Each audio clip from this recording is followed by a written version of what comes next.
that, but in case you missed it, something big has happened recently in Idaho. And I mean really big. Yet another potential land grab with deep, twisted roots that lead back to, yes, you guessed it, Bill Gates. Idaho Department of Water Resources issued a curtailment order on May 30th that required 6,400 junior groundwater rights holders who pump off the Eastern Snake Plain aquifer to completely shut off their water. That order affected about 500,000 acres of agricultural land in eastern Idaho. The United States has killed 4.5 million chickens and thousands of cattle, and now they're even trying to destroy farms in Idaho by turning off their water at the start of summer. They have sold hundreds of thousands of acres of farmland to China and hundreds of thousands of acres to Bill Gates. They literally are destroying our food supply right in front of our very eyes. Idaho State Representative Stephanie McAlison said, "You're talking about wiping out family farms and other businesses across the AG sector.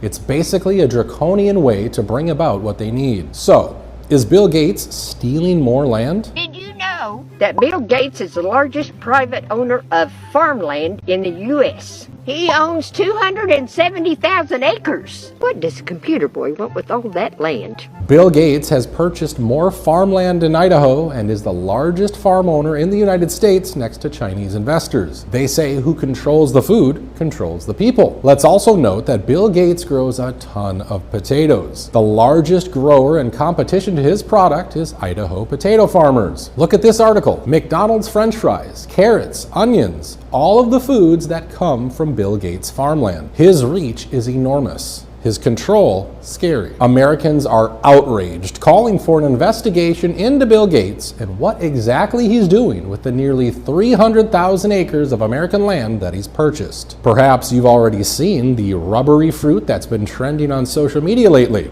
For some mysterious reason, in the past few months, there's been loads of videos popping up all over social media of people buying what looks like fake food. It all started just a couple of weeks ago in the United States when several people started noticing that there was something off about the watermelon that they were buying on the supermarkets. So I got this watermelon up, and I like to rinse my watermelon before I cut it, and it's like peeling. Does anybody has problems with their watermelon like this? Oh my gosh. This is the craziest thing I've ever seen.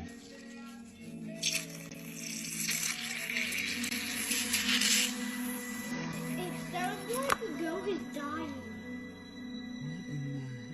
There are dozens of videos where people buy watermelon from the supermarket and it looks strange. Sometimes it looks like plastic, sometimes it makes these weird noises, and sometimes, or many times actually, it feels as if it's made out of rubber.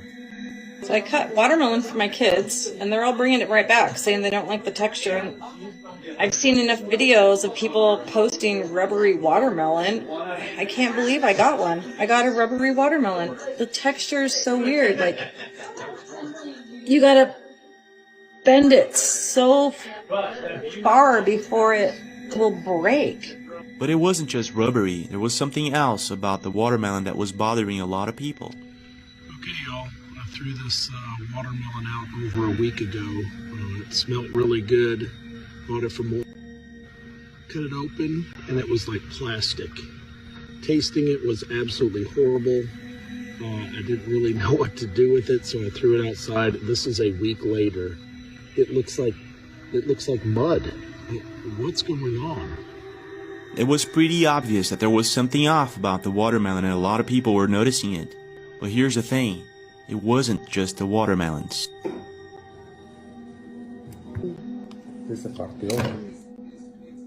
you go. People were also noticing the same thing happening with avocados, blueberries, bananas, and the list goes on. We got it from the supermarket, but when she opens it and she breaks it in half, it gets very tough and doesn't really break. And when it pulls, it's like it's glue. It's very tight and doughy. It looks very, very fake and Play-Doh. In this next video, Ari Osborne explains how she bought blueberries in the supermarket. When she gave it to her kid, she noticed that one of them looked like it was made out of rubber, Check this out. What's left in her little bowl, and I put it down the drain for the garbage disposal. And I push the button, you know, it's doing its thing, but there's a clanking and it sounds like something's stuck. So I go in the drain and there's a blueberry that's not breaking apart. It's not, I pick it up and why is there a rubber blueberry in my toddler's snack? She cut it in half and it actually looks as if it's made out of silicone or something like that. Strange, isn't it? But it gets even stranger. In this next video, a woman tests out the food in the supermarket using a magnet, and this is what happens. Look at this shit. Put a magnet that I got from here into the great chicken. Let's try it. Look at that shit. After these videos were posted and became a viral sensation, it made a lot of people ask the same question. Are we possibly eating fake food? What's your take? Let's take a look now at what his appeal treatment is doing to the food that folks are purchasing in grocery stores. Today we're going to talk about Bill Gates' appeal and if it's safe. I did a pretty thorough research on Google to see if it was safe, and as I was reading the pages, it looked really safe until I took one additional look at the ingredients of this appeal, and one of the things that was listed is his 99.34% of this product is listed as other ingredients. Other ingredients? It doesn't tell you what's in it. So right there is a big red flag. There's no transparency. There's a lot of problems with this product. You know, we don't know if they added carrageenan in there, which creates a lot of problems for people. And some of the other edible coatings that they use are things like beeswax, which I think is a lot better, but they also use like shellac. I mean, don't they use shellac in woodworking, staining, or sometimes they'll put that on your nails? Is that safe? So I learned a lot about these coatings that they're apparently putting on our fruits and vegetables, especially if you bring these fruits or vegetables home and you want to clean them off, right? So if you have this appeal coating around it, how are you going to take the pesticides out if it's conventional? You might want to just buy fruits or vegetables that don't have this coating, and yes, they might go bad a little bit quicker, but at least you can wash them off with something more natural. Let's listen to what this professor had to say about Mr. Gates. I think Bill Gates has done more damage to the world's health than probably any other individual, aided and abetted by Tony Fauci. So, once again, Ukraine Aid is funding the water wars on the farmers in Idaho. Take a look. Do you wonder where all the Ukraine money is going? Well, it looks like we've started a thread to pull. Idaho is trying to shut off water to 500,000 acres of farmland, 781 miles. But there's been plenty of rain this spring, so that's not it. They say it's due to water reserves underground, that it's projected to deplete at a too fast of a rate to preserve water supply. They need to shut off the water to 500,000 acres of Idaho farmland. But the Continuing Appropriations and Ukraine Supplemental Appropriations Act of 2023 approved $4.5 billion for direct financial support to the government of Ukraine, or so they said. Jervois Global Limited enters an agreement for $15 million for information on drilling at its Idaho cobalt mine, utilizing funds from the additional Ukraine Supplemental Appropriations Act. Why is money for direct financial support for the government of Ukraine being rerouted by the Department of Defense to a cobalt mine in Idaho? Cobalt used in batteries for your phones, computers, electric cars. There are countless valuable usages for cobalt. Any side effects of cobalt we should be aware of, considering we use it in everything? Cobalt exposure triggers impairments in cognitive and anxiety-like behaviors, brain oxidative stress, and inflammation. And do you know what's a necessary component of cobalt mining in mass? Guessed it, water. Lots of water. On May 31st, 2024, Idaho Department of Water announced shutting off water to 500,000 acres of farmland. June 21st, 2024, Jervois cobalt mine can start drilling 24 hours a day, 7 days a week.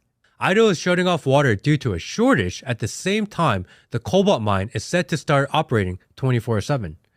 And it's Ukraine's funding bill, one of many, that gave $15 million to Jervois to restart operations after losing money.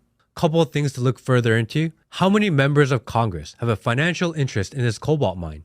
My initial research, a lot. Also, is it linked to the CHIPS Act, where they gave Micron a fistful of money to start manufacturing in Idaho? And are they trying to destroy crops so they can take the land and mine more cobalt, or is it purely to control the water supply? I was just in Idaho, absolutely beautiful state filled with great people. And the government shows up with the government gun and forces their will. Again, maybe it's just a coincidence and I'm just a conspiracy theorist. Perhaps, but one fact remains absolutely true. Money that we were told was going to Ukraine is not.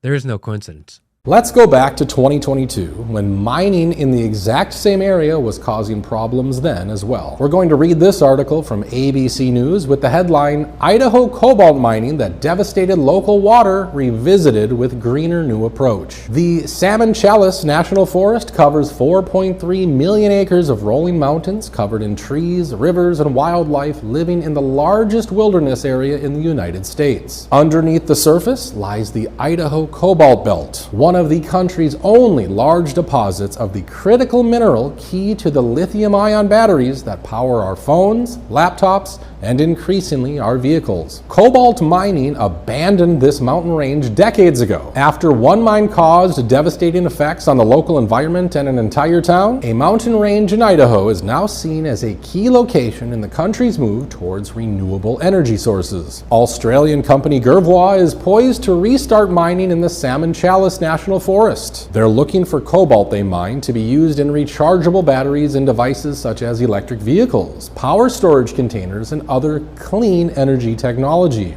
Matt Lengerick, the executive general manager for Gervois Mining Limited, a company that is undertaking the project, told ABC News that the endeavor is important for the country's goal to reduce the use of fossil fuels. We're going to continue to see technology advances, especially in batteries and in better battery chemistry. That I have no doubt. But even with all of those advances, we're still going to need sustainably supplied cobalt. Matt Green, a project manager for Trout Unlimited, told ABC News that the previous mining was done without much oversight or federal environmental laws, and that the metals left exposed by the mine's open pit and underground tunnels left behind allowed toxic metals to flow into nearby rivers and streams. They completely turned the stream upside down as the big machine went in there, turned the stream upside down and blocked the whole stream off to get those precious metals. And then what was left were just these big piles of rock that the water just randomly flowed through. It was very unnatural, no riparian, no trees. In the early 90s, the federal government shut down the Blackbird mining operation after it discovered the local water and ground supply was polluted. In 1992, the Blackbird site became an EPA Superfund site, and work has been done to restore the water and local grounds. Wood said environmentalists are still picking up the pieces left behind by Blackbird 30 years later. We've had populations of salmon, local populations of salmon, go extinct from the impacts of mining, Wood said. Wood reiterated that it's going to take decades to clean up the waters and the rest of the ecosystem from the previous cobalt mining, but she had optimism that the latest project could go on without setting their restoration efforts back.